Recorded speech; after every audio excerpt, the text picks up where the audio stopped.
दोस्तों, सवाल यह है कि यदि कोई मुस्लिम व्यक्ति सरकारी सेवा से सेवानिवृत्त हो जाता है और उसकी मृत्यु के बाद शरिया के अनुसार उसकी 4 पत्नियां हैं, तो उसे पेंशन कैसे दी जाती है? तो इसका उत्तर यह है। इस वक्त मरने वाले सरकारी सेवा से सेवानिवृत्त होने वाले व्यक्ति ने कराए हुए नामांकनों को देखा जाता है और यह तय किया जाता है कि किसको कितना प्रतिशत देना है। यदि मरने वाले व्यक्ति ने कोई नामांकन नहीं किया है, तो चारों पत्नियों के बीच 25% वितरित किया जाता है।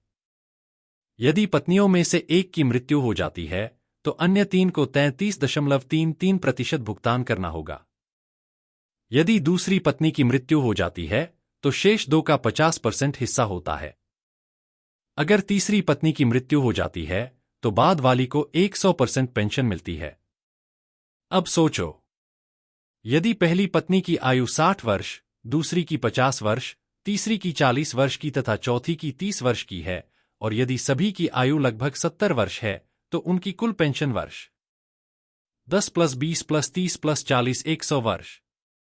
इसका मतलब है कि मुस्लिम व्यक्ति को सरकार की ओर से 100 साल तक पेंशन मिलेगी।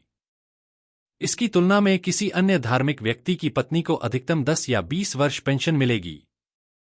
इसका मतलब है कि चौथी पत्नी आजीवन मुफ्त पेंशन पाने के लिए सेवानिवृत्ति से पहले एक मुस्लिम वयस्क से शादी करती है। अब यह सर्वे करना जरूरी है कि शरीयत का फायदा उठाकर कितने फीसदी मुसलमान 55 साल की उम्र के बाद शादी कर लेते हैं। यदि यह प्रतिशत अधिक है, तो यह सरकारी खजाने से मुस्लिम महिलाओं को कानूनी सुविधा प्रदान करने की साजिश है। कॉमन सिविल कोड, इसकी आवश्यकता क्यों है, यह अब समझ में आएगा। इस पर आप अपनी राय जरूर दें।